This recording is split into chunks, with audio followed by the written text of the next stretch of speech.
Allah said they are mushrikeen. Why did Allah make a difference? The answer to the question is clear. The Jews and the Christians, they had prophets and they had a book. The Jews have the Torah, the Christians have the Injil. The Jews had Musa, the Christians have the Hindus, the Buddhists, the Sikhs. They have no books and no prophets. That's the reason. No books, no prophets. And their religion is man-made from beginning till the end. You and the Jews, you have many things in common.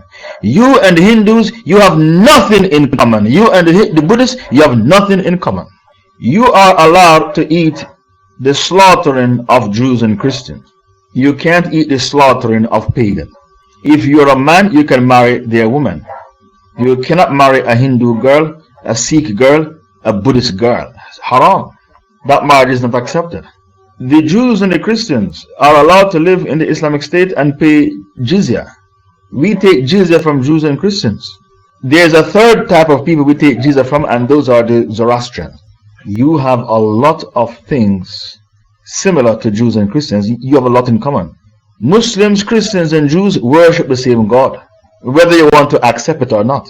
Muslims, Christians, and Jews worship the same God. The Christians in Malaysia go into court. Why? To allow them to use the word Allah in their church. The Christians in Malaysia took the government to court to allow them to use the word Allah in their churches, because Allah is His name, not God. His name is Allah, not God.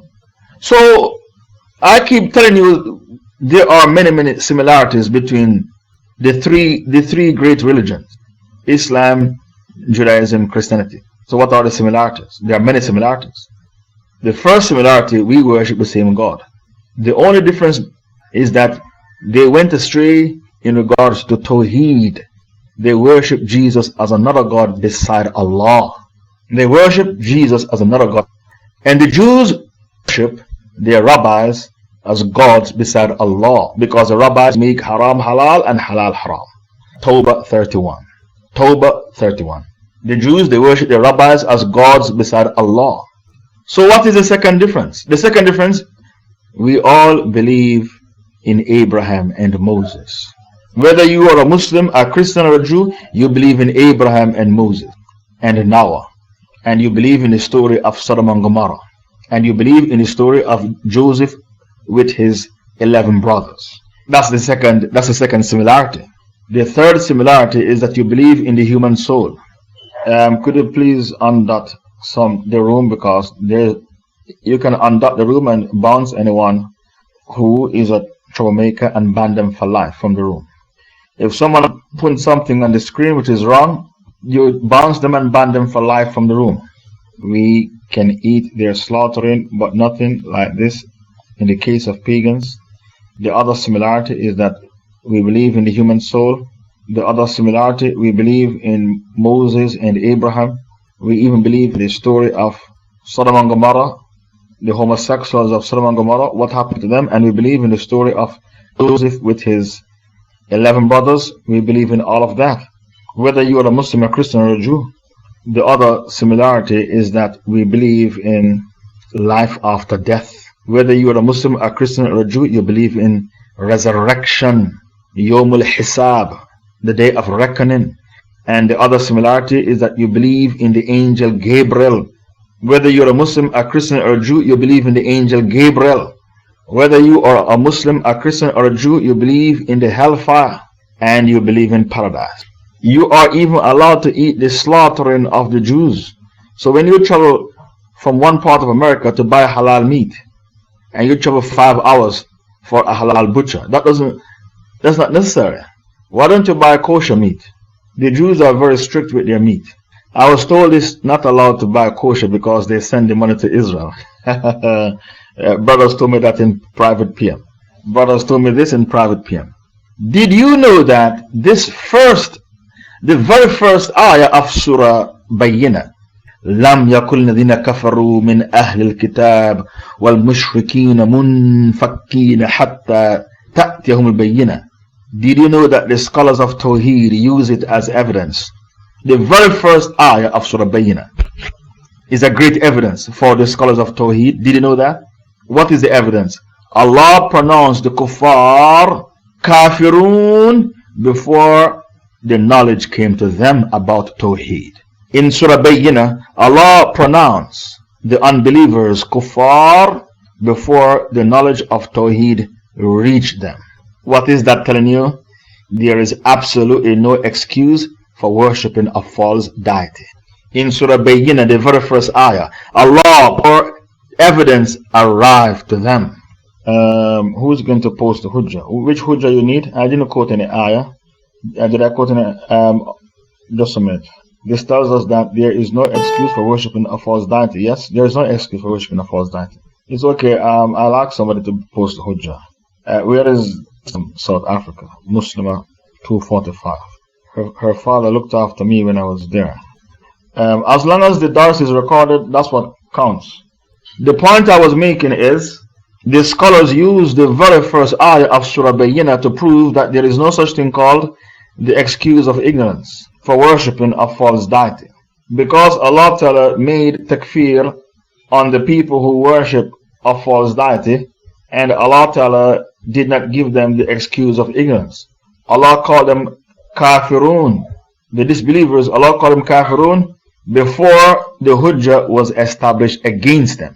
Therefore, this is clear evidence that there is no such a thing called the excuse of ignorance for worshipping a false deity. That doesn't exist. The other point I would like to establish is, not because Allah didn't call the Christians pagans in the Quran, and the Jews, Allah didn't call the Jews pagans in the Quran. That doesn't mean they're not pagans, because the Prophet called them pagan. Do you remember the story? At the Battle of Badr, a Jew came and said, "Oh Muhammad, I want to fight with you." The Prophet said, "Do you testify there is no God but Allah and Muhammad is his messenger?" The Jew said, "No, I don't testify to that." The Rasul said, "Get back, I don't seek help from the mushrikeen." The Prophet called them pagans at the Battle of Badr. So not because Allah didn't call them pagans in the Quran, this doesn't take away the fact that they are pagans, because they were classified as pagans in the Sunnah. Why are they pagans? Because they've taken their priests and rabbis as lords beside Allah. Tawbah 31. Allah said, اتَّخَذُوا أَحْبَارَهُمْ وَرُهْبَانَهُمْ أَرْبَابًا مِنْ دُونِ اللَّهِ. They've taken their priests and rabbis as lords beside Allah. And because the Christians have become pagans, they hate the Muslims just like Hindus hate the Muslims. And this gives you the reason why the Serbs, the Bosnian Serbs, were brutal in massacring the Muslims. Because they hate the Muslims just like the pagans do. Why? Because they themselves have become pagan. Where is the ayah? Tawbah 31. They have taken their priests and rabbis as Lord beside Allah. So when did the Christians become pagans? Have you heard about the Council of Nicaea? Have you heard about the Council of Nicaea? At the Council of Nicaea, they gathered and they decided to elevate Jesus to the level of God Himself. And they have decided we can't keep Christianity in the same package that Jesus delivered it. We need to wrap, seal, and deliver Christianity in an image to make it more presentable. We can't keep it in the form that Jesus preached it, monotheism. We need to introduce polytheism into Christianity. Therefore, they decided to elevate Jesus to the level of God Himself. So they introduced Trinity, God the Father, God the Son, God the Holy Spirit. At the Council of Nicaea, they elevated Jesus to the level of God Himself. So after the Council of Nicaea, 325 AD, I was told to use the word CE, Christian era, because AD is shirk. 325 CE, the Council of Nicaea was held, and they decided to elevate Jesus to the level of God Himself, and they introduced Trinitarianism, paganism. That is when the Christians became pagans, after the Council of Nicaea. And when they introduced Trinity into Christianity, this was before the Prophet Muhammad was born, because the Council of Nicaea was 325 CE. The Prophet Muhammad was born 570 CE. So the Christians became pagans before Muhammad was born. And when they held their council and became pagans, Allah did not give the Christians the excuse of ignorance. So Allah Ta'ala said, لَقَدْ كَفَرَ الَّذِينَ قَالُوا إِنَّ اللَّهَ ثَالِثُ ثَلَاثَةٍ. Okay, bring me Ma'idah 72 and Ma'idah 73. Ma'idah 72 and Ma'idah 73. Allah Ta'ala did not give the Christians the excuse of ignorance. Allah made takfir on them in two ayahs, Ma'idah 72 and Ma'idah 73. So the first ayah, Ma'idah 72, Allah said, لَقَدْ كَفَرَ إِنَّ اللَّهُ وَالْمَسِيحُ Maryam. Believers who claim that Jesus Mary is Allah. Then Allah said in Ma'idah 73, لَقَدْ كَفَرَ الَّذِينَ قَالُوا إِنَّ اللَّهَ ثَالِثُ ثَلَاثَةٍ. Verily, they are kafirs, disbelievers, who said Allah is a third of three deities in a trinity. So Allah Ta'ala did not give the Christians the excuse of ignorance, because there is no such thing called the excuse of ignorance for a person who worships a false deity. That is bid'ah in regards to aqidah. And the worst bid'ah is not bid'ah in regards to fiqh. The worst bid'ah is bid'ah in regards to aqidah. Because Abu Hanifa said to learn the aqidah, that is fiqh al-akbar. The greatest fiqh is to learn aqidah. So Allah Ta'ala said to you that the Jews and the Christians and the pagans will never abandon their kufr until you, the Muslims, take the truth to them, the bayyina. Bayyina means the proofs, the evidences. Bayyina means the hujjah. So there are different words for the proofs. The first is called the haqq. That's one word, the haqq. The second word is called the burhan. Allah said, Hatu burhanakum in kuntum sadiqin. Bring your burhan, bring your proof if you are speaking. The other word for the proof is the hujjah. The other word for the proof is the dalil. The other word for the proof is the bayyina. The other word for the proof is sultan, mubin. Sultan and mubin. All these are words for the proof. You can say the haqq, you can say the burhan, you can say the hujjah. And once the hujjah is established, you are not allowed to have your own opinion. You have to surrender to the hujjah. A man, his head was chopped off during the time of the Prophet, because the Prophet gave him the answer and he didn't surrender to the hujjah. So Umar chopped off his head. And nobody said Umar was overreacting.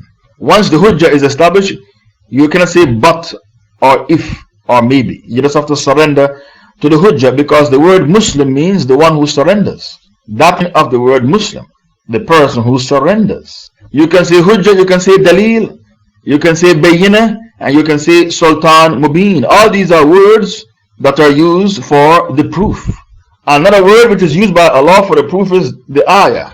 The word ayah means the proof, the sign of Allah.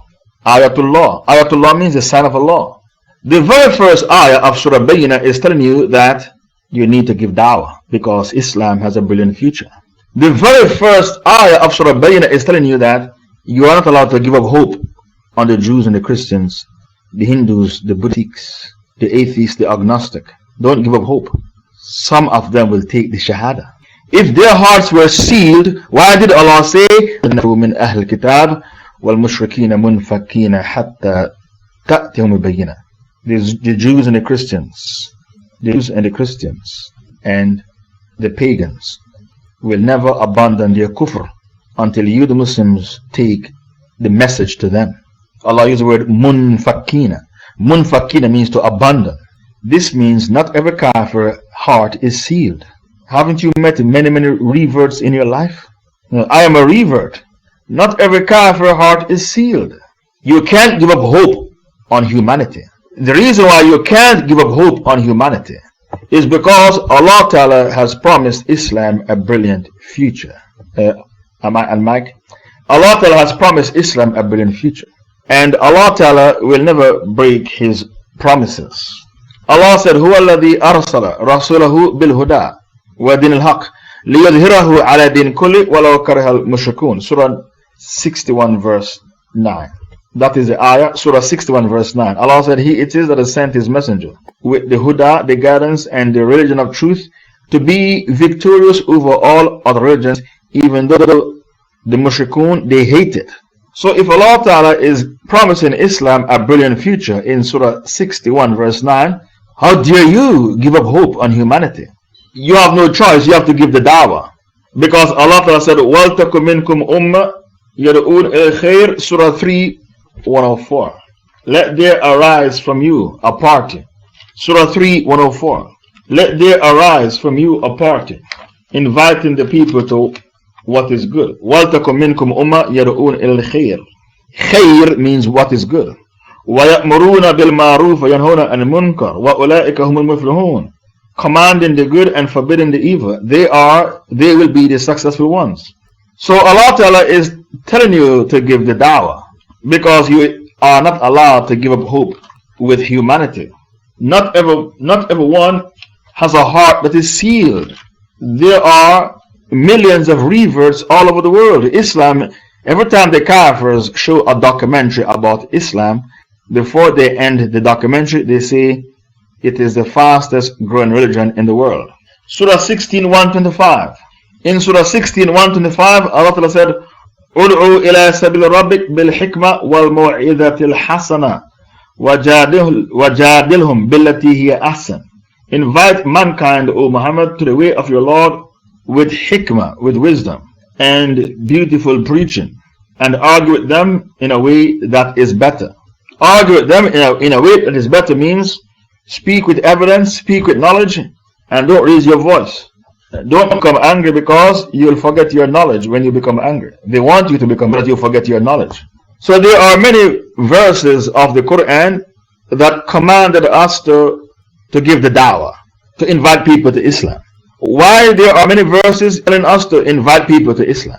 That is because Allah Ta'ala has promised Islam a brilliant future. And Allah said, إِذَا جَاءَ نَصْرُ اللَّهِ وَالْفَتْحِ وَرَأَيْتَ النَّاسَ يَدْخُلُونَ فِي دِينِ اللَّهِ أَفْوَاجًا فَسَبِّحْ بِحَمْدِ رَبِّكَ وَاسْتَغْفِرْهُ إِنَّهُ كَانَ تَوَّابًا.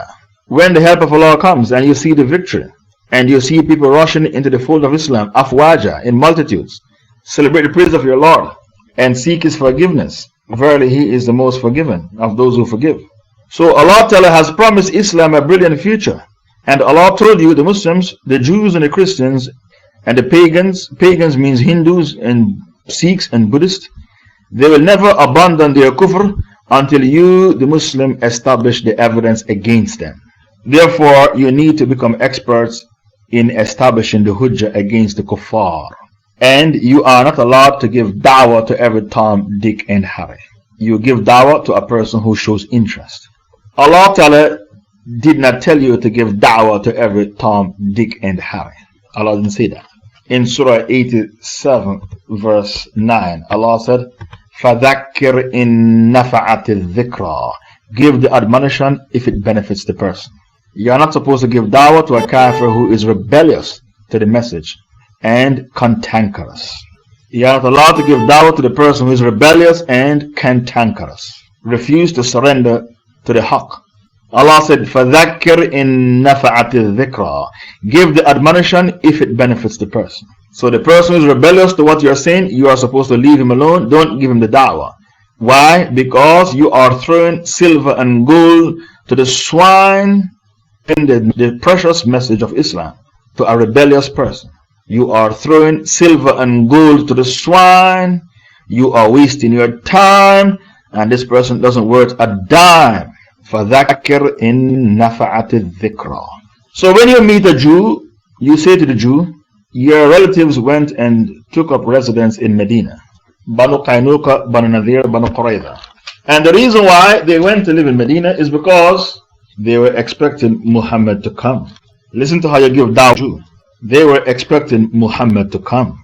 Because of that, they went and they lived in Medina. And they were hoping that the Prophet will come from their tribe. Banu Qaynuqa, Banu Nadir, or Banu Qurayza. And the Prophet came. And because he wasn't a Jew, you rejected the Prophet. So how can you reject the Prophet that you know was a, and you chose the hellfire over paradise in the name of racism? That is the ultimate racist. A person who rejects Muhammad because Muhammad was not a Jew, he was an Arab. And you prefer paradise, you prefer the hellfire over paradise in the name of Asabiyah. That is the ultimate racist. That's a complete racist. We aren't finished with the Jew. One of the Prophet's wife was called Safiya. She was staying in the house of her grandfather, and the uncle came to the house and they were talking. The grandfather and the uncle. Safiya was listening to the conversation, but they did not know she was eavesdropping, earwigging. She was eavesdropping. And she heard the full conversation. The grandfather and the uncle said, Muhammad is a prophet we were expecting to come in Medina. It is him, all the signs are there according to our book, the Torah. But we will not follow him because he wasn't a Jew. He's an Arab, not a Jew. Safiya said, when I heard the conversation, Iman entered my heart. And Safiya became one of the wives of the Prophet, and she became a pious Muslim. Why did she become a pious Muslimah? Because she heard the conversation between the grandfather and the uncle that says Muhammad is really the Prophet. But in spite of him being the Prophet, we can't follow him because he's an Arab, not a Jew. The Jews chose the hellfire over paradise, all in the name of racism, Asabiya, and this person is a complete racist. As for the Christians, we are finished with the Jew. As for the Christians, the core of your creed is that Jesus is God. But did he preach that he was God when he was on earth? He did not. And for you to elevate Jesus to the level of God himself, you are a pagan. Because a pagan worships the creation while a believer worships the Creator. Don't forget, Jesus said, I am ascending to my God and your God. They elevate Jesus to the level of God himself. Okay, when you say they elevate Jesus to the level of God himself, you have to spell God with the big G. Because God with the small g means a false God. So when you are referring to Allah, you have to spell God with the big G, the capital G. Because God with the small g means a false God. Let us quote some Bible verses to checkmate the Christians who elevate Jesus to the level of God himself. John 20, verse 17. Somebody Google that verse, and from Google, go to Google and John verse 17 and then copy and paste it here for me ASAP, and don't take a long time so that I don't have to start yelling and screaming. Where is the Hujjah? John 20 verse 17, Jesus said, I am ascending to my God and your God. And please use the King James Version.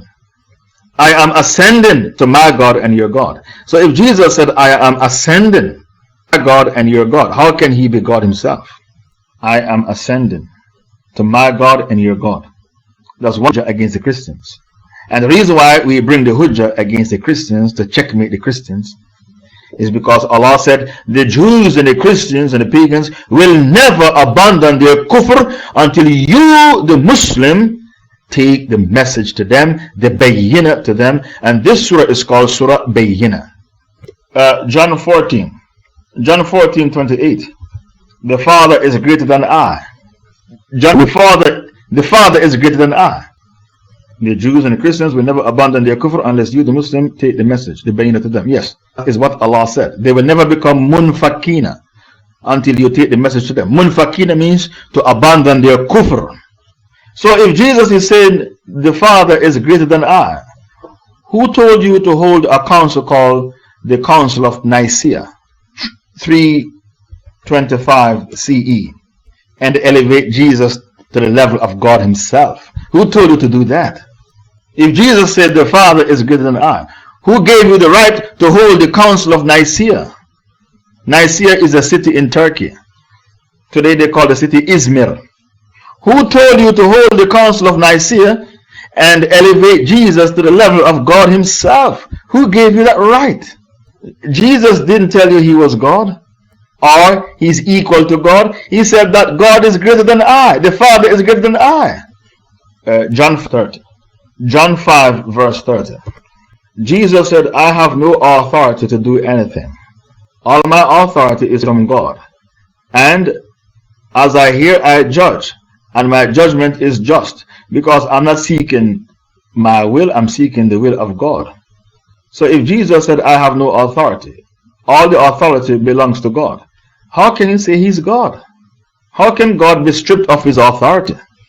Do you follow? How can God be stripped of his authority? If God has no authority, the devil will take the authority, and there will be total chaos in the land. Chaos in the heavens, chaos on earth. So you ask the Christians, how can God be stripped of his authority? Jesus said, I have no authority to do anything. As I hear, I judge, and my judgment is just. Because I don't seek my will, I seek the will of God who sent me. Can't you see the Bible is saying one thing, Christians are saying something else? Can't you see they're hypocrites? God is Maliki Yawmiddin, Master of Judgment Day. God is Maliki Yawmiddin, the Master of Judgment Day. In Matthew 24, verse 36, Jesus said, I don't know when is Judgment Day, not even the angels know Judgment Day. Only God Himself knows when is Judgment Day. If Jesus was God, how comes He doesn't know when is Judgment Day? God is what? Maliki Yawmiddin, the Master of Judgment Day. How can you be the Master of Judgment Day and you don't know when is Judgment Day? These are the evidences you have to bring to the Christians, because Allah said what? لم يكن الذين كفروا من أهل الكتاب والمشركين منفكين حتى تأتيهم البينة.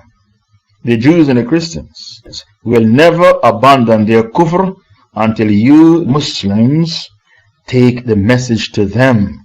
Why you the Muslims have to take the message to them? Because Allah said, Kuntum khayra ummatin ukhrajat linnas. You are the best ummah that was raised up for the guidance of mankind. Surah 3, 110. So because you are the best ummah that was raised up for the guidance of mankind, you have to take the hujjah to them. No one else can checkmate them except you. Because you are the people of Tawheed, the people of Hidayah, the people of guidance.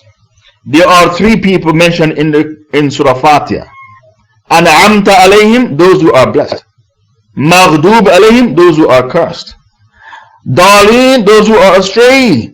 So who are the An'amta alayhim? The Muslims. And who are the cursed? The Jews. And who are the Daleen? The Christians. Three people are mentioned in Surah Fatiha. An'amta alayhim, Maghdub alayhim, Daleen, those who are astray. Those who are blessed, the Muslims. The Jews are cursed, and those who are astray are the Christians. That is a tafsir of Surah Fatiha, and there is no other tafsir. It's impossible to find another tafsir other than this one that I'm giving you. We are not finished checkmating the Christians. Matthew 19 verse 17. Matthew 19 verse 17, a man said, Good master, what can I do to have eternal life? Jesus said, Why call me good? No one is good except God Himself. Jesus did not tolerate people calling Him good. So how can He tolerate people calling Him God? If Jesus didn't accept for you to call Him good, how can He accept for you to call Him God? Do you follow? Is that clear? He didn't accept for you to call Him good.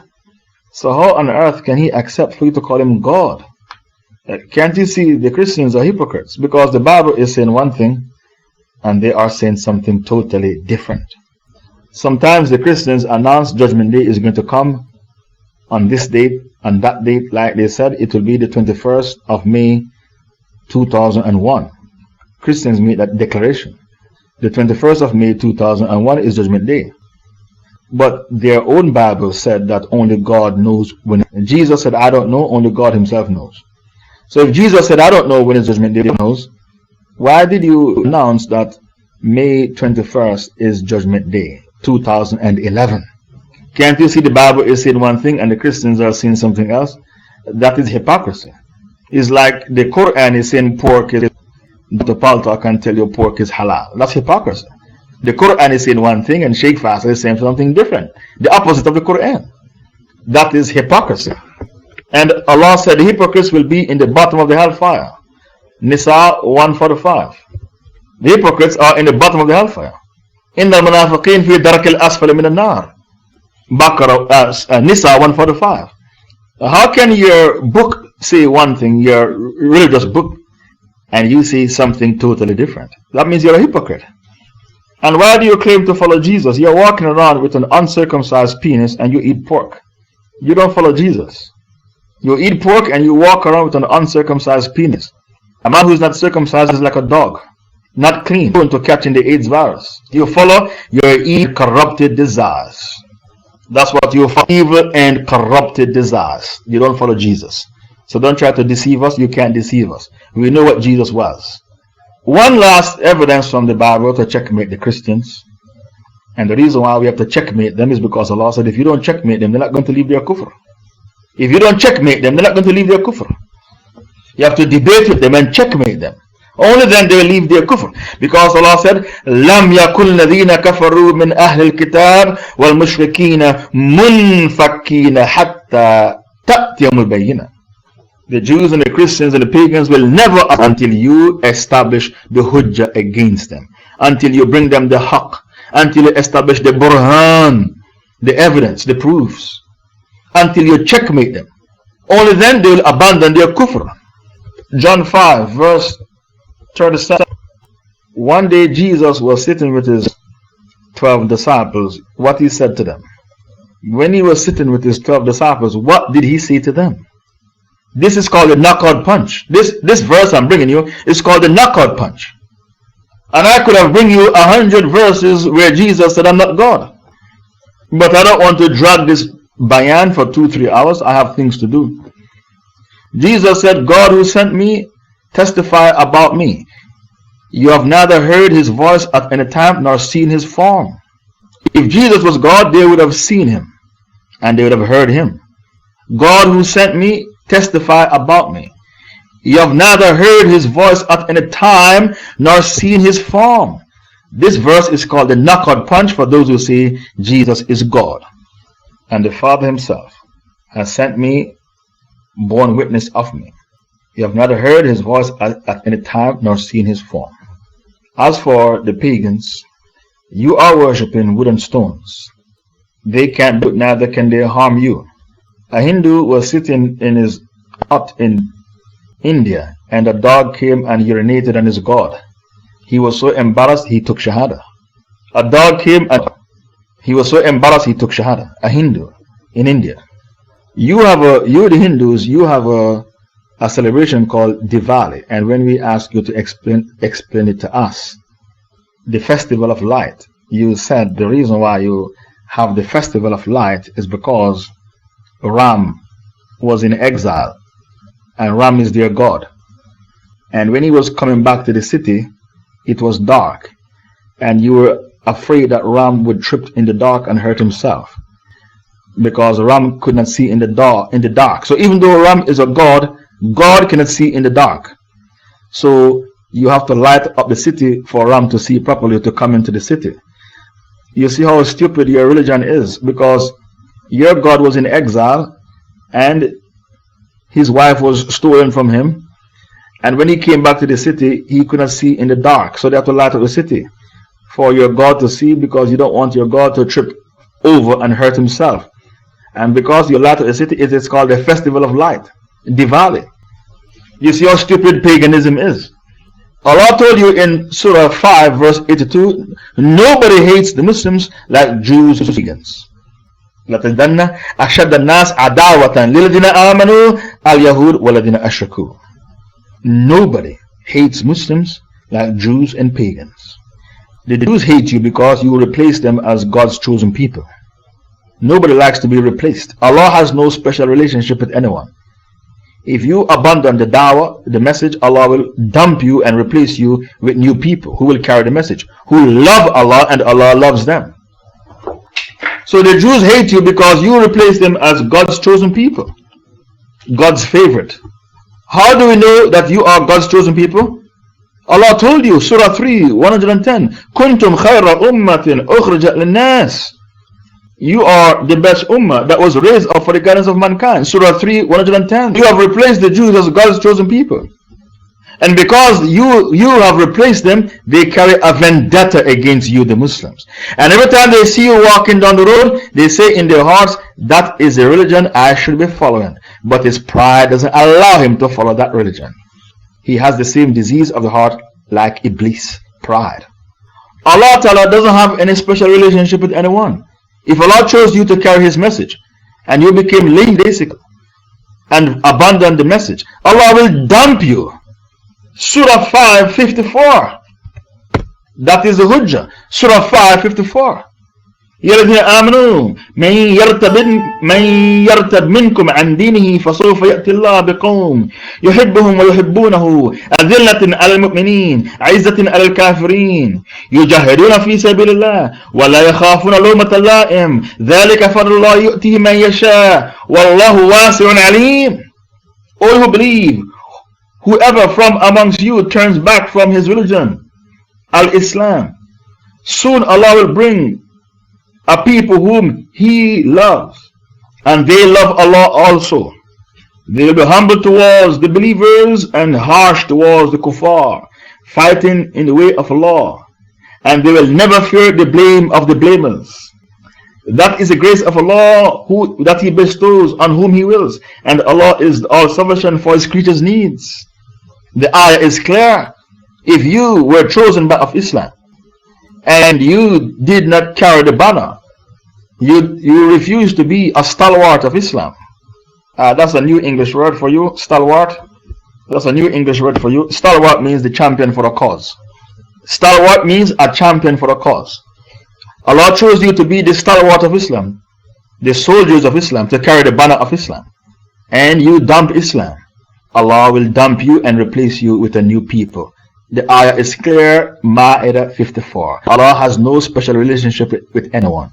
The Jews thought that Allah had a special relationship with them, but then Allah dumped them and replaced them with the Muslims. So because of that, they carry a vendetta against you, and because of the vendetta, the hatred, Allah told you in Ma'idah 82, لَتَدَنَّ أَشَدَ النَّاسِ عَدَاوَةً لِلَّذِينَ آمَنُوا الْيَهُودُ وَالَّذِينَ أَشْرَكُوا. Verily you will find that those who hate you, the Muslims, the most will do those who are Jews and those who are pagans, like Hindus, Sikhs and Buddhists. I told you why the Jews carry a vendetta against you, because Allah dumped them and replaced them with you, the Muslims. And Allah dumped them is because they turned. Allah said, those who turn up their back on me, I turn my back on them.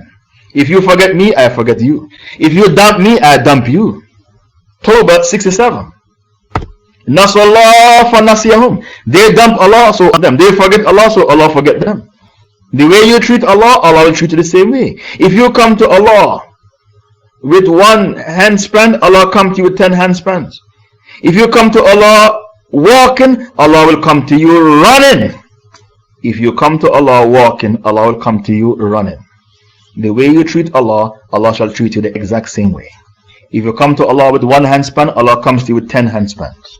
They, the hypocrites, forget Allah, so Allah Ta'ala forget them. Please don't take the ayah literally, because Allah doesn't forget. The ayah means they dump Allah, so that's the meaning of the ayah.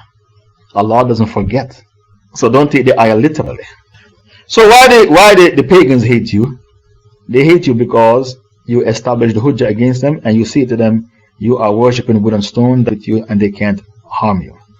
You are praying to wood and stones. You make your own gods. You manufacture your gods with your own 2 hands. So because you keep telling them you manufacture your gods with your own 2 hands, and you keep refuting them, the Hindus, the Buddhists, the Sikhs. As for the Hindu, you say to them, why do you worship a penis instead of Allah? In their temples in India, they worship the penis instead of Allah, and they polish it and shine it and paint it black. So by you telling them about their religion, they feel embarrassed, and by you refuting them and checkmating them about worshipping wooden stones, it's like you are insulting their intelligence. You have no akal. Your brain is on the same level as a crab, because only a man who has the brain, the IQ of a shrimp, a crab, a crayfish, a shrimp, a crab, a prawn, only the man with such an IQ, a low IQ, could pray to wooden stones instead of Allah. So by refuting their paganism, indirectly you are insulting their intelligence. By you refuting their polytheism and paganism and their idolatry, indirectly you are insulting their intelligence, because they make their own gods with their own 2 hands. This is why the pagans hate you, because no one likes when you insult their intelligence. But you have no choice. Allah Himself said to them on many occasions, What you are worshipping beside Allah, they can't benefit you, neither can they harm you.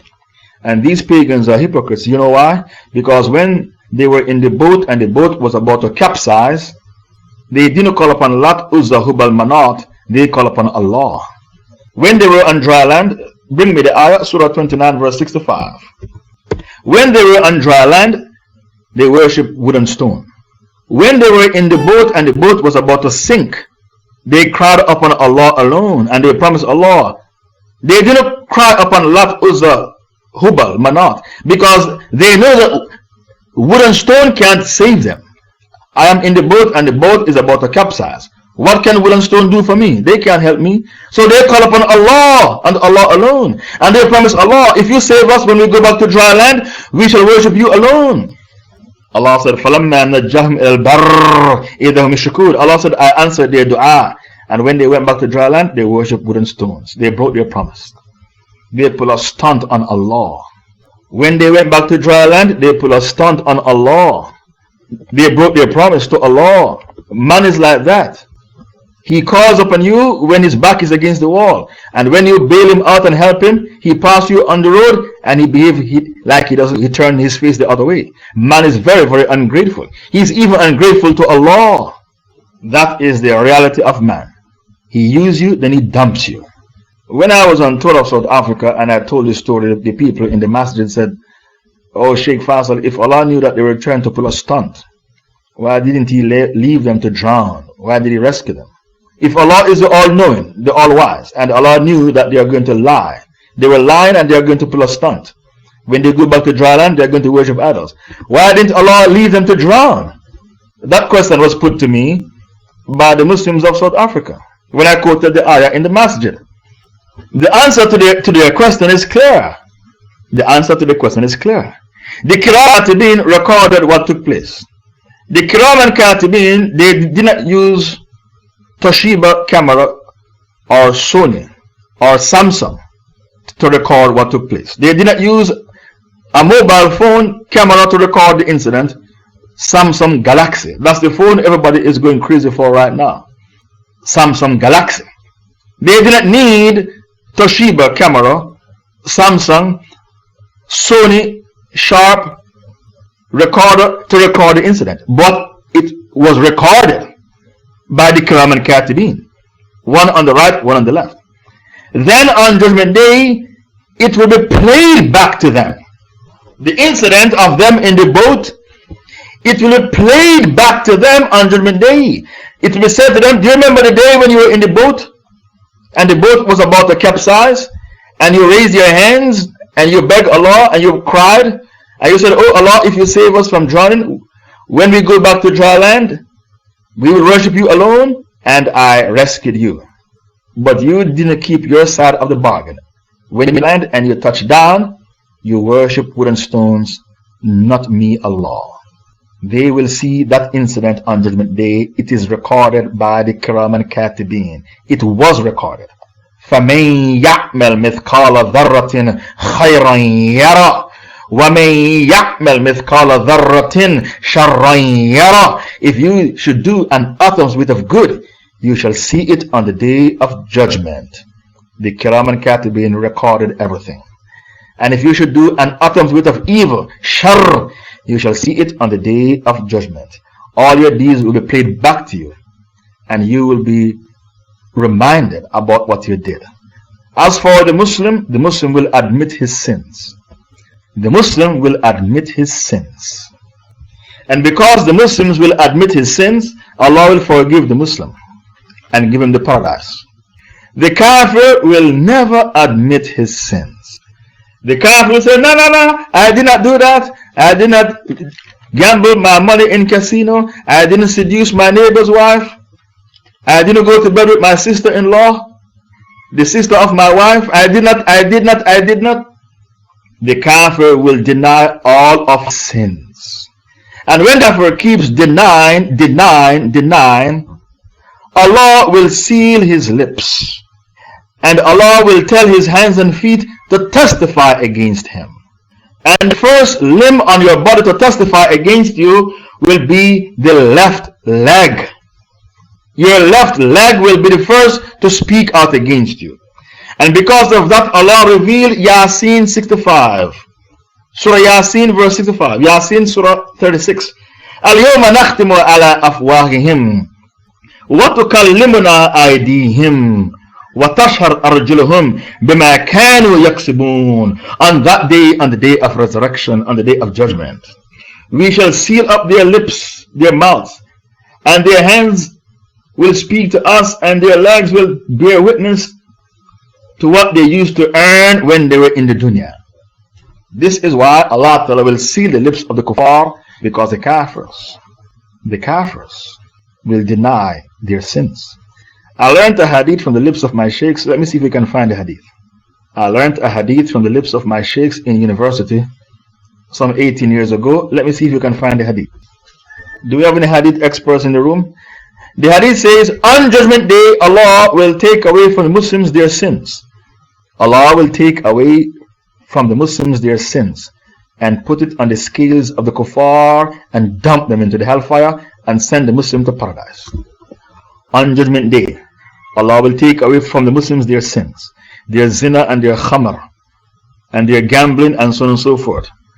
Put it on the scales of the kuffar and dump them into the hellfire and send the Muslim to the paradise. And find that hadith for me, please. لم يكن الذين كفروا من أهل الكتاب والمشركين منفكين حتى تأتم البينة. I have refuted the Jews, I've refuted the Christians, and I've refuted the pagans. I'll refute the atheist. The atheist is a pagan. The atheist is a mushrik. What does he worship? Allah told you what he worships. He worships evil and corrupted desires. Surah Jathiyah, Surah 45, verse 23. The atheist is a pagan. He worships his evil and corrupted desires. أَفَرَأَيْتَ مَنِ اتَّخَذَ إِلَهَهُ هَوَاهُ. Have you not seen he who worships instead of Allah his evil and corrupted desires? Now the atheist, his aqidah is Big Bang. Your aqidah is Tawheed. You the Muslim, your aqidah is Tawheed.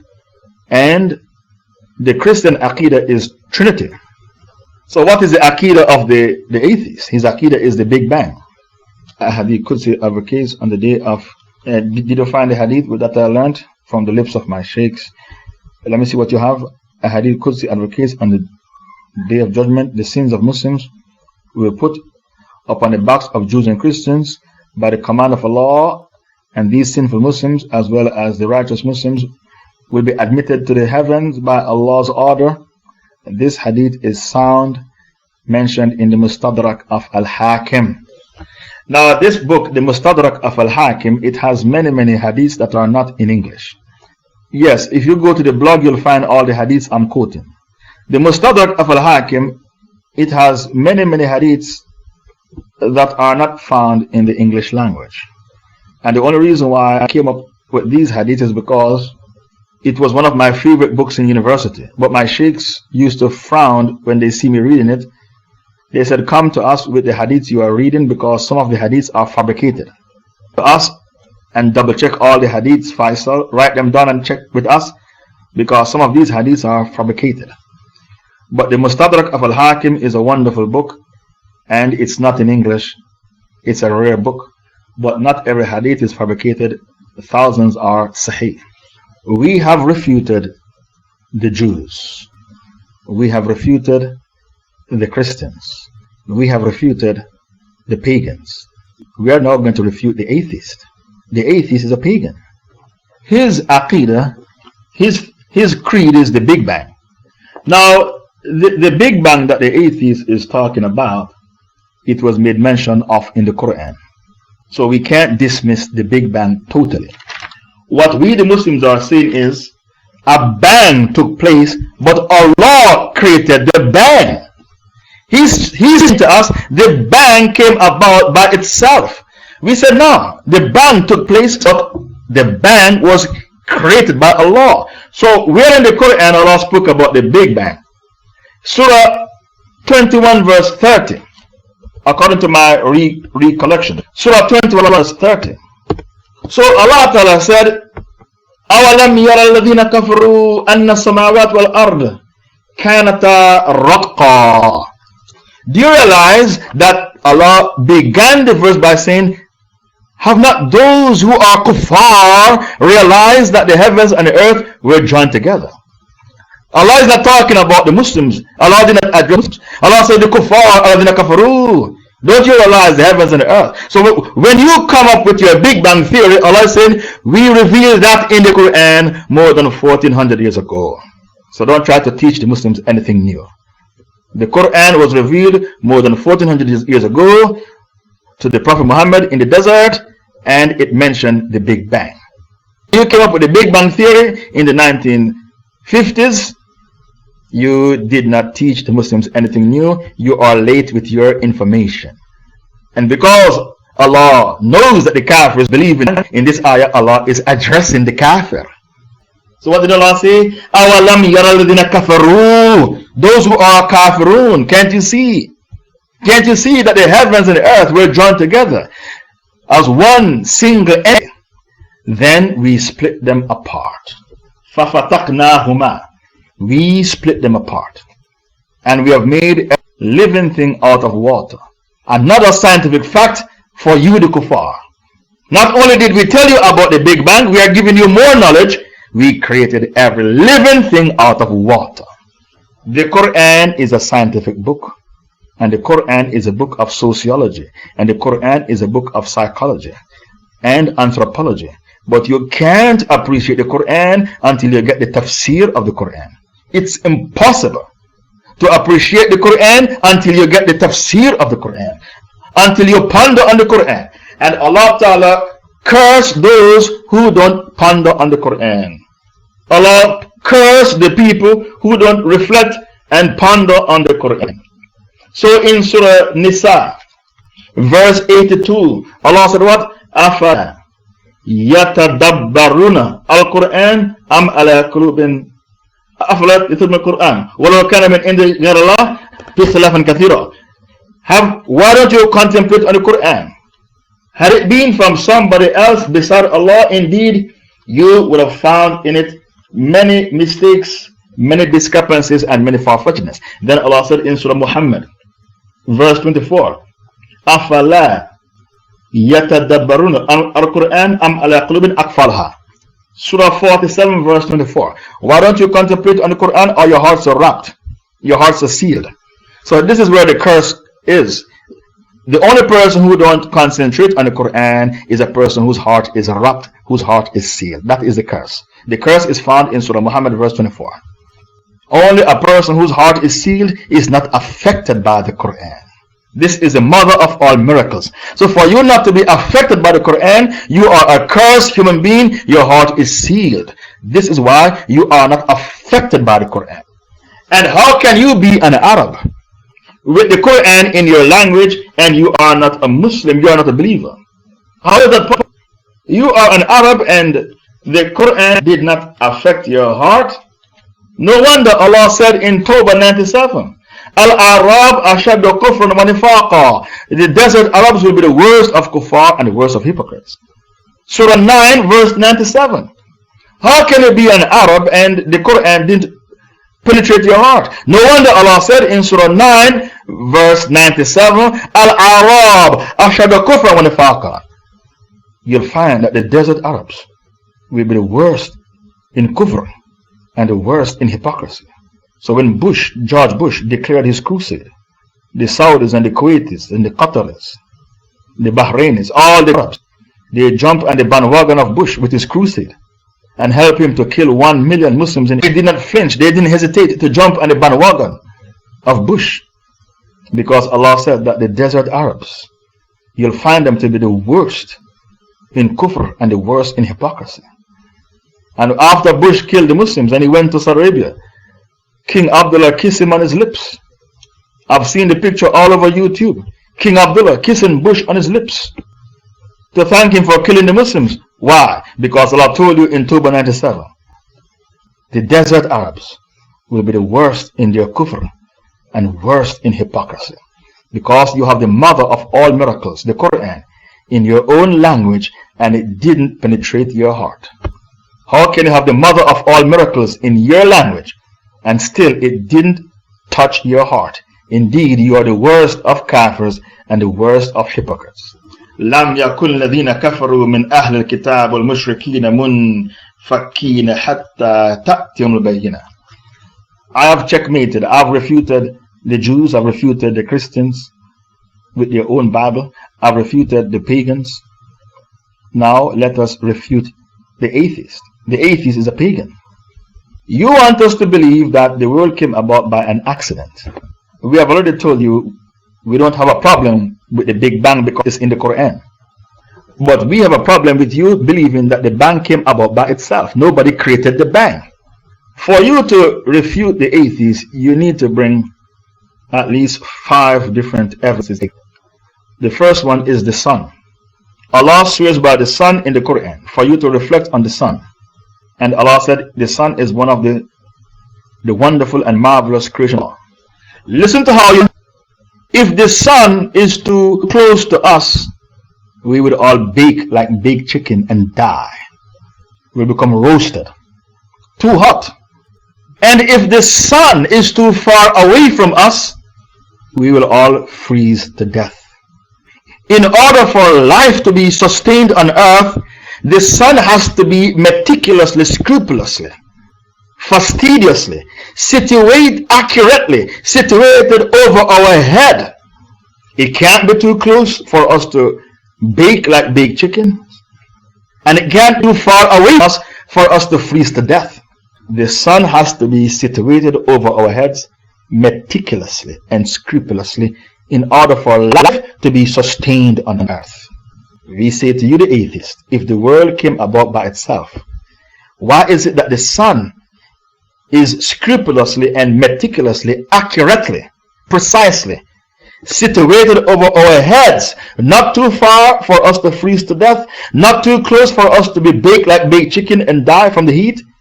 Why so accurately situated over our heads to sustain life on earth? If the world had come about by an accident, why is this earth, why is this world so carefully put together to sustain life on earth, especially the sun?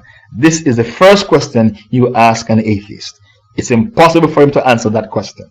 The second question you ask the atheist, who believes that the world came about by an accident, the second argument you use with him, against him, is the 4 seasons of the year. That's your second argument. I'm teaching you how to debate with an atheist. I've given shahada to many atheists. Why is it every year we have 4 seasons? Spring, summer, autumn, winter. I'm living in Jamaica, a tourist resort.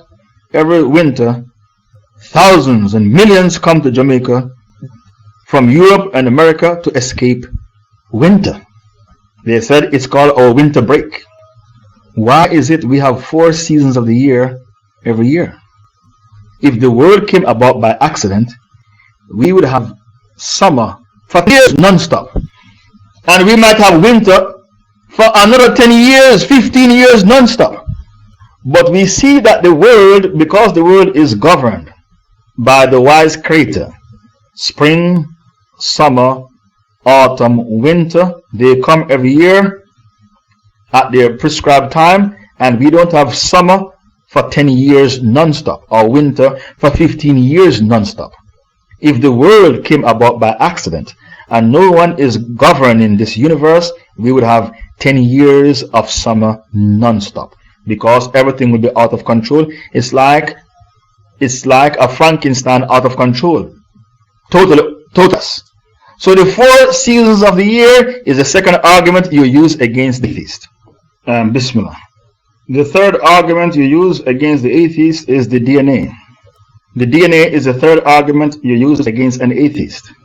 We are over 6 billion people in the world, and we all have a different DNA. This is not the 1950s anymore, in which a dirty old man can pin down a 13-year-old girl and rape her and get away. We are living in modern time. The DNA will nail him in court. We all have a different DNA. When Clinton denied the affair in the White House, they couldn't catch him. You know what they used to catch him? The DNA on the dress of the woman. That's what nailed Clinton. And he almost lost his presidency. So even though Clinton is very clever, he said, I smoke ganja, dacha, I smoke marijuana, but I didn't inhale. I smoke marijuana, but I didn't inhale. And they vote him to be president. Why they vote him to be president? Because he said he didn't inhale. Clinton is very clever. A Rhodes scholar who studied in Oxford graduate, very clever. He denied the affair in the White House. What did they use to nail Clinton? The DNA. He couldn't get out of that one. The DNA on the dress of the woman. He could not, even though he's very slippery, he couldn't get away from that one. We all have a different DNA. We are over 6 billion people in the world, and we all have a different DNA. The fourth argument against the atheists is the fingerprint. We all have a different fingerprint, even though we are over 6 billion people in the world. The fifth argument is the iris in the eye. In some airports, when you turn up, they can scan the iris in the eye and they can tell if the passport is a fake passport. You borrowed somebody's passport to travel with. Now, people borrow people's passport to travel with because people resemble. We all have a different iris in the eye. How do you explain that, Mr. Atheist?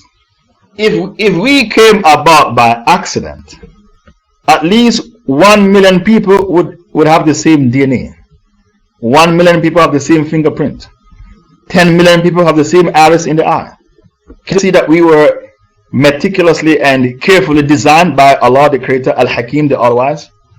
We believe in intelligent design. We were designed intelligently by Allah. We don't believe in atheism and that we came about by accident. The sixth argument is against the atheists is the blood donation. This argument, the blood donation. If monkeys are our fathers, we evolved from monkeys. How comes we can't give blood to monkeys and monkeys can't give blood to us? The father can't give blood to the child? What is that? Whenever a person has an accident, they always ask for the father to give blood or the son to give blood to the father. And they give blood if the blood group is the same. The blood type is the same. So if monkeys are our fathers, how comes the DNA is different? We can't give blood to monkeys and monkeys can't give blood to us. Yet we came from monkeys. Monkeys are our fathers. A'udhu billah. What kind of a logic is that? And you said the seventh argument against them, seeing is believing. The seventh argument against the atheists, seeing is believing. When you write seeing is believing, put a question mark behind it, seeing is believing. Put a question mark. Seeing is believing. That's your Aqidah, seeing is believing. We said to the atheists, okay, you're not going to believe anything unless you see it. What a stupid argument. Did you see your great-great-grandmother? You the atheist, did you see your great-grandmother? Do you believe that you are a great-great-grandmother? You didn't see your great-great-grandmother. That means you'll never have a great-great-grandmother because you say seeing is believing. I'm not going to believe anything unless I see the thing. When you say seeing is believing, you score an own goal. You're so stupid, you score an own goal. Because you say monkeys evolved into man. Our argument, did you put a group of scientists to watch the monkey and see the monkey evolving into man? Did you see that? It's called a metamorphosis. Did you see a metamorphosis taking place? Did you put a group of scientists to watch the monkey 24 hours and see the monkey evolving from monkey into man? Did you see that? You didn't see that. It's called a metamorphosis. When you open your mouth and say seeing is believing, you score an own goal because you did not see an evolution taking place. Monkeys becoming man. So your argument of seeing is believing, when you say you checkmate yourself, it doesn't make sense. You score an own goal, and it's very, very embarrassing to score an own goal. The Colombians went to America to play World Cup football, and one of them scored an own goal. What happened to him? When he went back to Colombia, they shot him in his head. In this capital, Bogota, Pablo Escobar, they shot him in his head because he scored an own goal against his national team.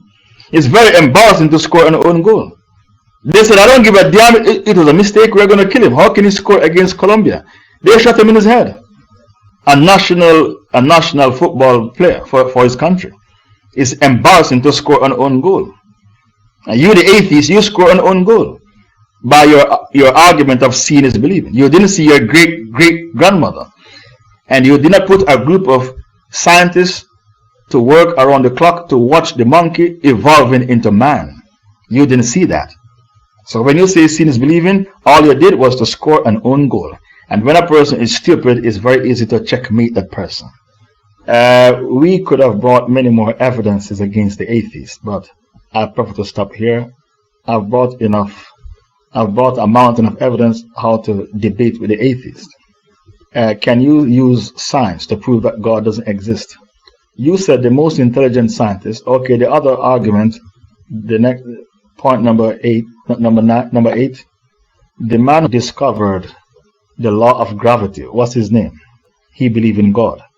The man who discovered the atomic bomb, the greatest scientist, Albert Einstein. Albert Einstein, the greatest scientist, he believed in God. And he said God doesn't. Einstein didn't discover the law of gravity. I think that was discovered by Louis Pasteur. Albert Einstein believed in God, and he said God doesn't play dice. So the greatest scientist, Albert Einstein, he believed in God. And you who is half-educated, you don't believe in God. So a little knowledge is very, very dangerous. The greatest scientist, Albert Einstein, the man who discovered the law of gravity, I think is Louis Pasteur, according to my high school days. And Albert Einstein discovered the equation that makes the bomb E equal mc square, something like that, according to my high school days. E equal mc square. And they said he was the greatest scientist, Albert Einstein. He believed God, and he said God doesn't play dice, God doesn't guess. Yet you, the scientist who's half educated, you deny that God exists. That means E equal mc square. That's what I learned in high school. That means a little knowledge is very, very dangerous. Because the man who's half educated denies God. And the greatest scientists believe in God. So Albert Einstein is the other argument we use against the atheist. The man who you worship and said he was the greatest scientist, he believed in God. لم يكن الذين كفروا من أهل الكتاب والمشركين منفكين حتى تأتيهم البينة. The Jews and the Christians and the pagans will never abandon their kufr until you, the Muslims, establish the evidence against them. The hujjah, the burhan, the bayyina, the haqq, the dalil, the sultan. We have refuted the Jews, the Christians, we have refuted the atheists, and we have refuted the pagans. Rasul min Allah yatlu suhufan mutahara. A messenger from Allah reciting the Quran, purified pages. The Quran is purified, meaning it has no contradictions. Mutahara means the Quran has no falsehood. The Quran has no lies. I can tell you a lie which is in the Bible. Leviticus 11 verse 6. Leviticus 11 verse 6.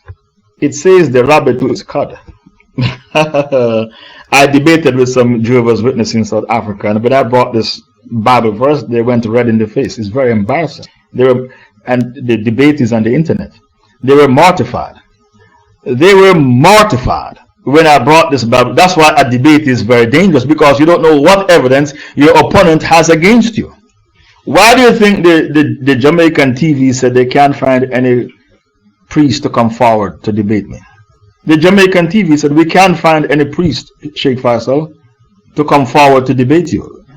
When they saw the first debate, they run and hide. I said to the television station, what's going on? When is the next debate? They said, Shaykh Faisal, nobody wants to come forward. They're scared. I debated some Jehovah's Witnesses in South Africa. When I brought this Bible verse, they went red in the face, because that's a lie. The rabbit doesn't chew its cud. Atheism is a pinnacle of it. In fact, they take themselves as God, as gods. Yeah, we did say that they worship their evil and corrupted desires.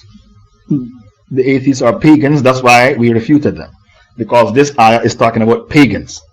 If you are the principal of a high school and you went into the classroom and heard the science teacher telling the 13-year-old kids the rabbit chew its cud.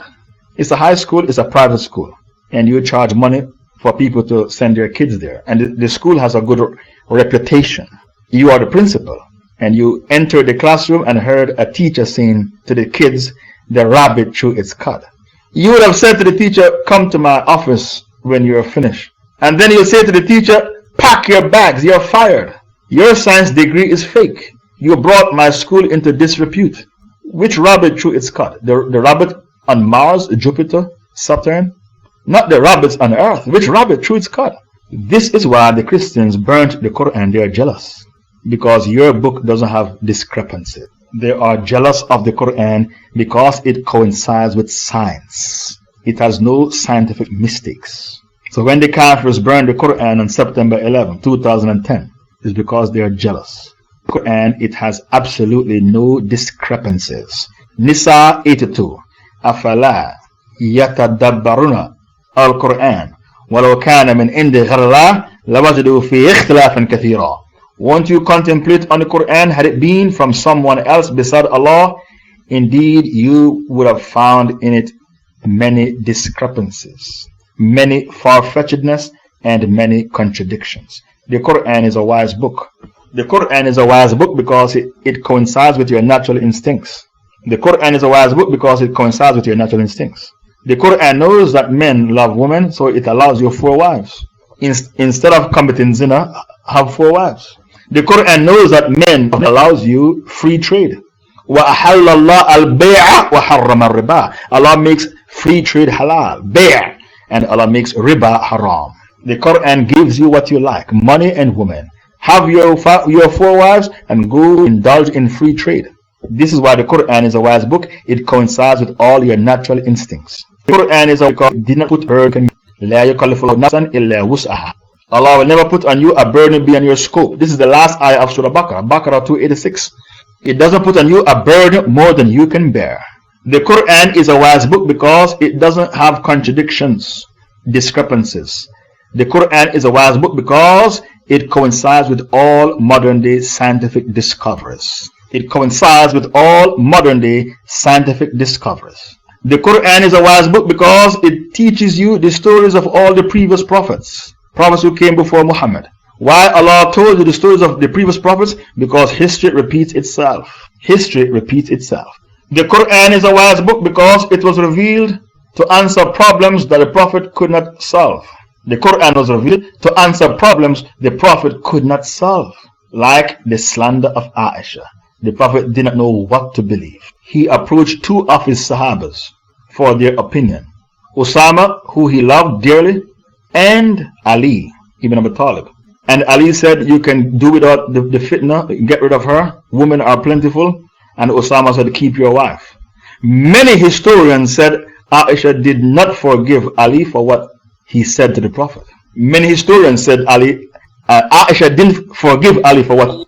This is why when he became the caliph, they said she marched against him with an army to topple him and to put in its place Talha or Zubair to be the caliph.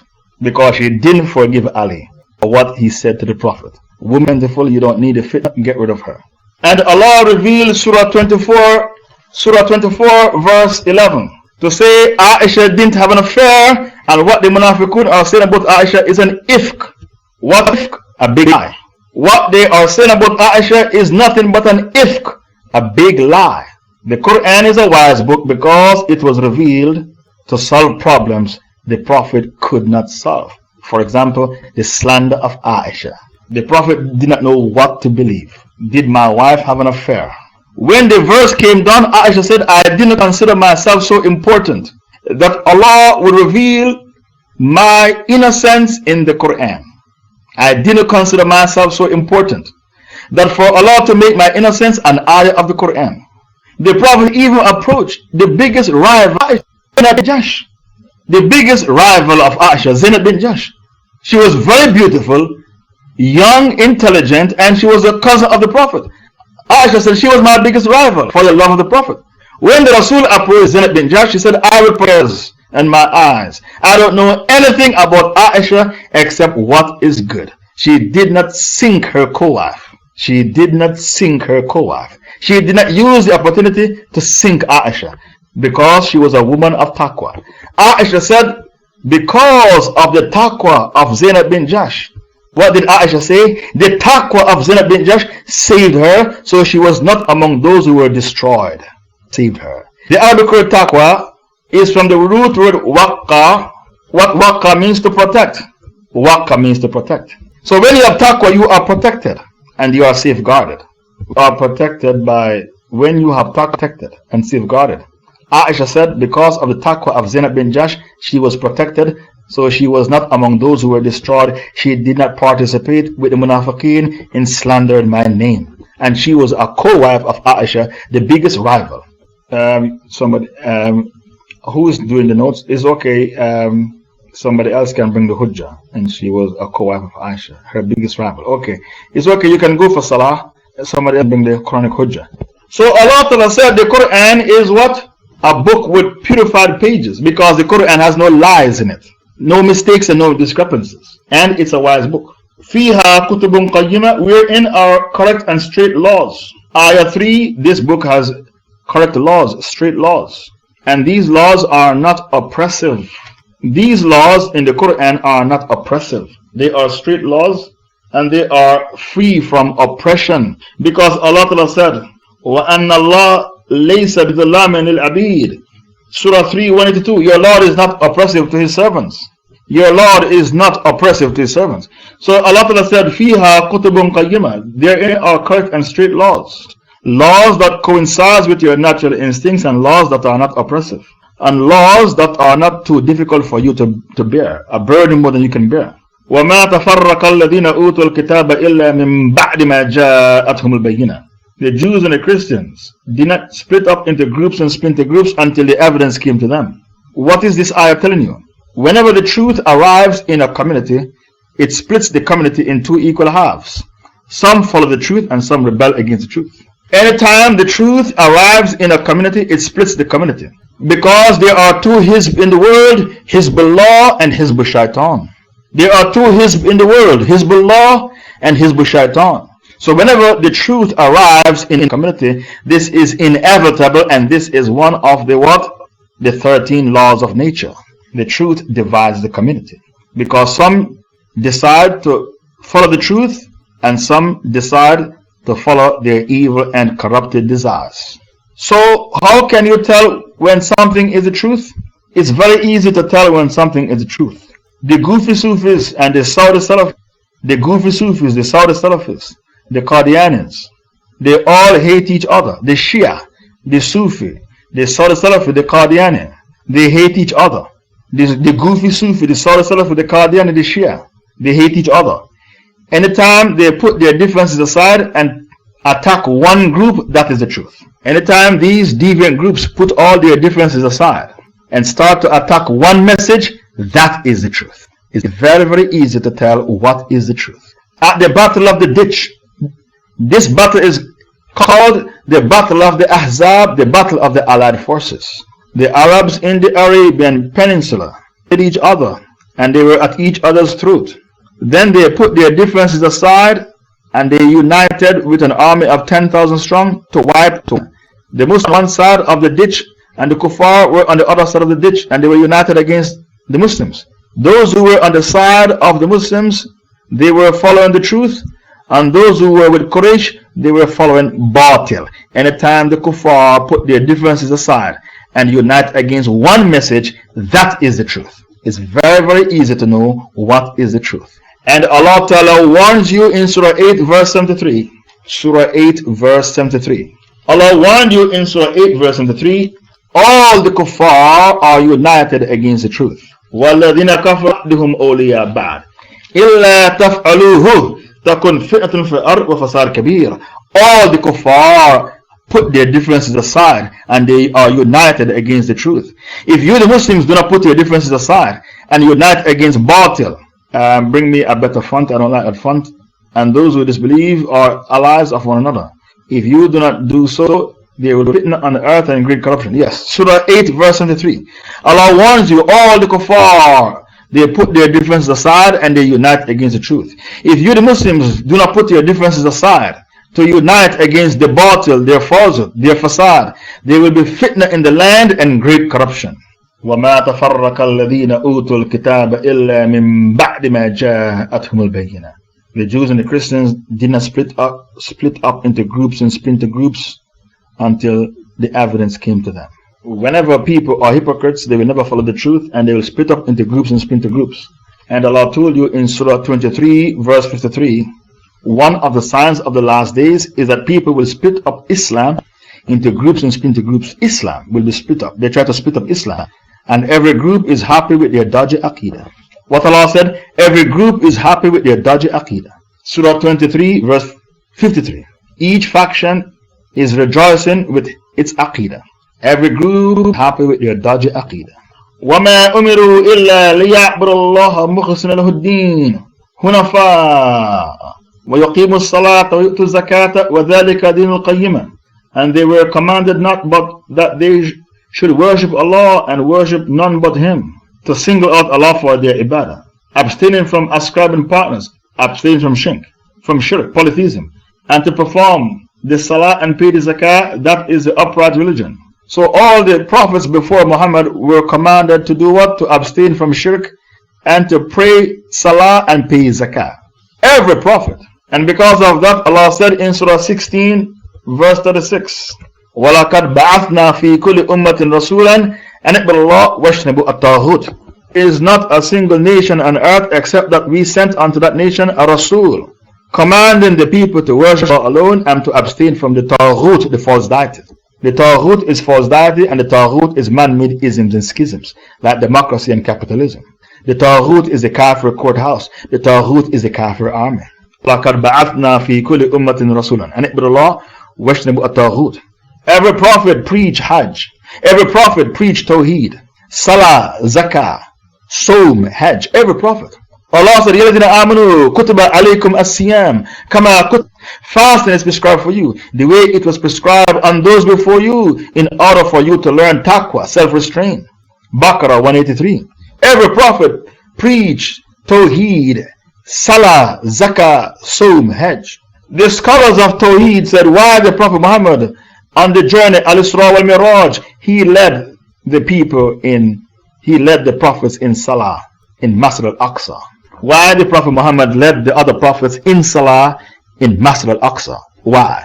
Because all the prophets prayed the way we pray. That's what I learned from my sheikhs. All the prophets prayed the way we prayed. So because of that, they led them in Salah in Masjid al-Aqsa. Salah, the Shahada, Salah, Zakah, Sawm, Hajj. These 5 pillars, it's not something new. All the previous prophets practiced it. And jihad. All the previous prophets did jihad. إِنَّ الَّذِينَ كَفَرُوا مِنْ أَهْلِ الْكِتَابِ وَالْمُشْرِكِينَ فِي نَارِ جَهَنَّمَ أُولَٰئِكَ هُمْ شَرُّ الْبَرِيَّةِ. Verily those who disbelieve in Islam and the Prophet Muhammad from among the Jews and the Christians and the Mushrikeen, they will be in hellfire to abide forever. They are the worst of created creatures. Bayyina verse 6. There are Muslims who say Christians and Jews will go to paradise. The Sufis, that's their aqidah. When they say that to you, always remember this ayah. Verily those who disbelieve in Islam and the Prophet Muhammad from among the Jews and the Christians and the pagans, they will be in hellfire to abide forever, and they are the worst of creatures. Always use this ayah to checkmate the hypocrites who say Jews and Christians are going to go to paradise. Always remember the hadith in Sahih Muslim. This hadith is on the blog. وَالَّذِي نَفْسِي بِيَدِهِ. By Allah in whose hand is my soul, any Jew or Christian who heard about me, Muhammad, and then died rejecting me, such a person shall be in hellfire. Any Jew or Christian who heard about me, Muhammad, and then died rejecting me, such a person shall be in hellfire. Bush and Blair belong to the Ummah of Muhammad, even though they are kuffar. Did you know that? Bush and Blair belong to the Ummah of Muhammad, even though they are kuffar. Why? Because it is compulsory on them to believe in Muhammad before they die. Okay, shukran for bringing the hadith. Any Jew or Christian who heard about me and then died rejecting me, such a person shall be in hellfire. Bush and Blair belong to the Ummah of Muhammad, even though they are kuffar. Why? Because it's compulsory on them to believe in Muhammad before they die. The Pharaoh belonged to the Ummah of Moses. Nimrod belonged to the Ummah of Abraham. Even though Nimrod was a kafir, he belonged to the Ummah of Abraham. He should have believed in Abraham before he died. Nimrod, the Pharaoh, belonged to the Ummah of Moses, even though he died a kafir. Why? Because he should have believed in Moses before he died. Bush and Blair belong to the Ummah of Muhammad, meaning it's compulsory on them to believe in Muhammad before they die. Even though they are kuffar. Even though they are kuffar, they belong to the Ummah of Muhammad. Why did Allah Ta'ala call the Jews and the Christians the worst of created things? It's because Everything which is haram, they make it halal. Thousands of gay churches all over America. There are gay churches all over America. Everything which is haram, they make it halal. They are the worst of creatures because they worship their priests and rabbis instead of Allah. Tawbah 31. They worship their priests and rabbis instead of Allah. Because the priests and rabbis made up a religion for them, a new religion, and they follow it. They are the worst of creatures because they said the Talmud is better than the Torah. They said that what our elders of Zion sat down and wrote from their aql, their brain, is better than what Allah revealed to Musa. They elevate the elders of Zion, the rabbis, above Allah because they said what we wrote from our aql, the Talmud, is better than what Allah revealed to Musa, the Torah. This is why they are the worst of creatures. They are the worst of creatures because they dabble in black magic. They dabble in black magic. They are the worst of creatures because they insult the prophets and slander the prophets. They accuse the prophets of all manner of evil things. They are the worst of creatures because they kill the prophets. And the worst man is a man who killed a prophet or he himself was killed by a prophet. Bring me the hadith, it's on the blog. It's collected by Bayhaqi. The worst man is a man who killed a prophet or he himself was killed by a prophet. That's the worst man on the day of judgment. Bring me the hadith, it's on the blog. I've quoted it many times. They are the worst of creatures because they insult Allah. They are the worst of creatures because they insult Allah. Where is the hadith? The worst man is a man who killed a prophet or he was killed by a prophet. This hadith was collected by Bayhaqi. They are the worst of creatures because they insult Allah. Go to the blog, it's on the blog. You have to type in the hadith and type in authentic Tawheed after slash authentic Tawheed, then the hadith will come up. That hadith I learned from my sheikhs some 18 years ago. Where is the hadith? The worst man is the man who killed a prophet or he himself was killed by a prophet. Anyway, we continue. You cannot find the hadith, find it later. They are the worst of creatures because they insult Allah, and the evidence is Surah 3, 181. لَقَدْ سَمِعَ اللَّهُ قَوْلَ الَّذِينَ قَالُوا إِنَّ اللَّهَ فَقِيرٌ وَنَحْنُ أَغْنِيَاءٌ. They are the worst of creatures because they choose the hellfire over paradise for the sake of racism. They are the worst of creatures because they choose the hellfire over paradise, all in the name of racism. Allah told us in Baqarah 146, Baqarah 146, الَّذِينَ آتِينَا الْكِتَابَ يَعْرِفُونَهُ كَمَا يَعْرِفُونَ أَبْنَاءَهُم. The Jews and the Christians, they know Muhammad the way they know their own kids. They are able to recognize Muhammad the way they are able to recognize their own children, their own sons. Baqarah 146. And even though they were convinced in their hearts Muhammad is a prophet they were waiting for, they chose not to follow him, all in the name of racism. So they chose the hellfire over paradise for the sake of asabiyyah. This is why they are the worst of created creatures. A'udhu billahi minash shaitanir rajeem, from the disease of racism. We seek refuge in Allah from the disease of racism. Inna alladhina kafaru min ahli al-kitab wal mushrikina fi nar jahannam khalidina fiha ulaika hum sharrul bariyah. Verily, those who reject faith in the message of Islam from among the Jews and the Christians and the pagans, they will be in hellfire to abide forever, and they are the worst of creatures. Inna alladhina amanu wa amilu salihati ulaika hum khairul bariyah. Ayah 7. And those who believe and work righteous deeds, they are the creatures. Those who believe in what? Believe in the 5 pillars of Islam and the 6 pillars of Iman. That is what belief means. To believe in the 6 pillars of Iman. Okay, you found the hadith. Verily the most painful punishment on the day of judgment are those who kill the prophets, or people murdered by prophets, or kill one of his parents, and making statues and knowledgeable people who do not benefit from their knowledge. Shukran, collected by Bayhaqi. Everything I'm quoting is already on the blog. It's easy for you to find. Just Google the hadith. All these hadiths I learned from the lips of my sheikhs some 18 years ago, and they were posted on the blog. Verily those who believe and work righteous deeds, they are the best of created creatures. Believe in what? To believe in the 6 pillars of Iman.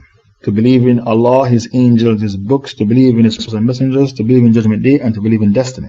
جزاؤهم عند ربهم جنات عدن تجري من تحت الأنهار خالدين فيها أبدا رضي الله عنهم ورضوا عنه ذلك لمن خشي ربه. The last ayah. The reward with their Lord is Aden, paradise of eternity. gardens of eternity, underneath which rivers flow. They will abide therein forever. Allah will be pleased with them, and they will be pleased with Allah. That is for him who fears his Lord. This ayah is telling you that you inherit paradise if you are sincere and you work righteous deeds. But your deeds alone cannot make you enter the paradise. You'll enter paradise only by the mercy of Allah. This ayah is telling you that there's a vast difference between heaven and paradise. There's a vast difference between heaven and paradise. Heaven is Jannah, but paradise is Jannati Adn, gardens of eternity. Adam was heaven, not paradise. No one is allowed to enter paradise before Muhammad. And Allah said about paradise, Khalidina fiha abada. The Arabic word abada means forever and ever. You will dwell therein forever and ever. And you'll inherit the paradise if you are sincere and work righteous deeds. This is the supreme trump. Brothers and sisters, this is the tafsir of Surah Al Bayyina. I can't take any questions. I'm sorry. I have to go. Subhanaka Allahumma wa bihamdik. Ashhadu an la ilaha illa anta astaghfiruka wa atubu ilayk.